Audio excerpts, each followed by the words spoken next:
మహాభారతం సాధారణంగా ప్రారంభం కాలేదు. శ్రీకృష్ణుడు జన్మించక ముందే ఈ కథకు తొలి అడుగు పడింది. ఎన్నో వరాలు, శాపాలు, కర్మ ఫలితాలు మధ్య జరిగిన అద్భుతమైన సంఘర్షణ మహాభారతం. దేవతలైన కర్మ ఫలితాన్ని అనుభవించక తప్పదు అని నిరూపించిన పంచమ వేదం మహాభారతం.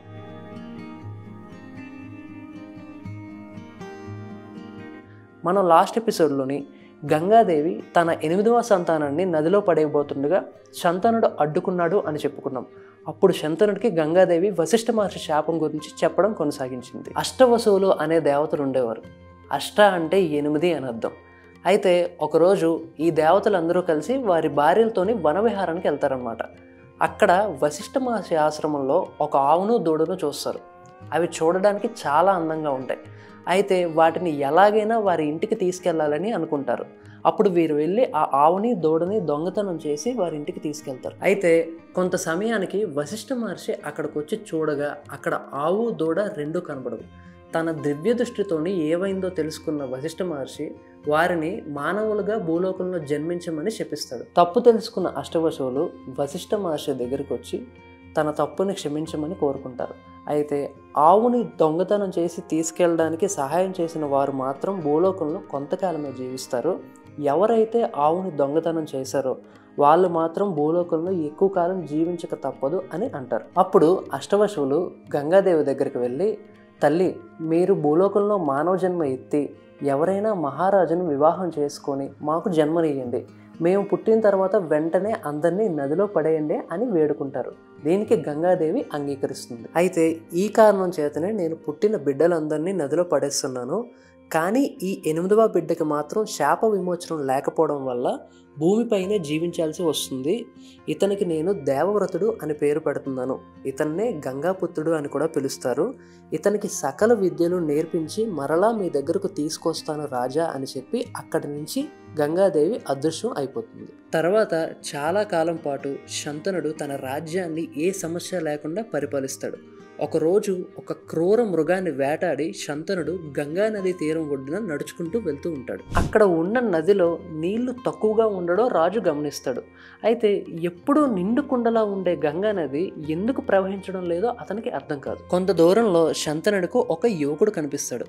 అతను విశాలమైన శరీరంతో, దివ్యమైన రూపంతో, అస్త్రాలతో దేవేంద్రుడిలా కనిపిస్తాడు. అయితే శంతనుడికి ఏమీ అర్థం కాదు. అతను అక్కడ విలువిద్యలను అభ్యసిస్తూ ఉంటాడు. ఇంతలో గంగాదేవి అక్కడికి వచ్చి, రాజా, మీకు గుర్తు ఉన్నదా, నేను మనతో పాటు మన 8వ సంతానాన్ని తీసుకువెళ్ళి అక్కడ సకల శాస్త్ర విద్యలు పరశురాముడి దగ్గర నేర్పించి తీసుకొచ్చాను. ఇతను ఎవరో కాదు, మన 8వ బిడ్డ అయిన దేవవ్రతుడు అని చెప్తుంది. అయితే ఎప్పుడో చిన్నప్పుడు తన కుమారుని చూడడం వల్ల శంతనుడు గుర్తుపట్టలేకపోతాడు. నా బాధ్యత అయిపోయింది, ఇక దేవవ్రతుడి బాధ్యత అంతా మీదే అని చెప్పి దేవవ్రతుడును శంతనుడికి అప్పగించి దేవవ్రతుడితో గంగాదేవి ఇలా అంటుంది, కుమార, ఈయనే మీ తండ్రి, ఈయన మాటకు ఎప్పుడూ జవదాటకు అని చెప్తుంది. నేను నీ నుండి ఎక్కడికి వెళ్ళను. నీకు నాతో ఏ అవసరం వచ్చినా ఒక్కసారి నన్ను మనసులో స్మరించుకో, నీ ముందు వెంటనే ఉంటాను అని చెప్పి అక్కడి నుంచి గంగాదేవి అదృశ్యం అవుతుంది. శంతన మహారాజు తన కుమారుని చూసి చాలా సంతోషిస్తాడు. తన పరాక్రమాన్ని చూసి చాలా గర్విస్తాడు. తన రాజ్యానికి తీసుకెళ్లి అతనిని యువరాజుగా ప్రకటిస్తాడు. కొన్నాళ్ళ తర్వాత శంతనుడు యమునా తీరంలో ప్రయాణం చేస్తుండగా అక్కడ ఒక అందమైన కన్యను చూస్తాడు. ఆ కన్య అక్కడ నావను నడుపుతూ ఉంటుంది. అప్పుడు ఆ కన్య దగ్గరికి వెళ్ళి, నీవు ఎవరివి, ఎవరి కుమార్తెవి, అసలు ఇక్కడ ఏం చేస్తున్నావు అని శంతనుడు ఆ కన్యను ప్రశ్నిస్తాడు. నేను మత్స్యదేశపు రాజు అయిన దశరాజు కుమార్తెను, ఆయన ఆజ్ఞ మేరకే నేను నావను నడుపుతున్నాను అని ఆమె చెప్తుంది. మొదటి చూపులోనే శంతనుడు ఆ కన్యను ఇష్టపడతాడు. అయితే తన ఇష్టాన్ని తెలియచేయడానికి దశరాజు వద్దకు వెళ్ళి, నేను హస్తినాపుర మహారాజా శంతనుడును, నేను మీ కుమార్తెను పెళ్లి చేసుకుని తనని యువరాణిని చేస్తాను అని అడుగుతాడు. ఆ కన్య పేరు సత్యవతి.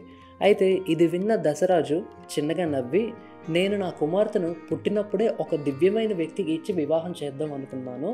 నాకు ఒక కోరిక ఉంది, ఆ కోరిక నెరవేరితే నేను నా కుమార్తెను మీకు ఇచ్చి వివాహం చేయగలను అని చెప్తాడు. అసలు ఆ కోరిక ఏంటి? అది విని శాంతనుడు ఏం చేశాడు? సత్యవతికి శాంతనుడికి వివాహం జరిగిందా? దీనిలో దేవవ్రతుడి పాత్ర ఏంటి? అసలు మహాభారతం తొలి అడుగు ఇక్కడే పడింది. ఆ అడుగు ఏంటి అనేది మనం నెక్స్ట్ ఎపిసోడ్లో తెలుసుకుందాం. Thank you.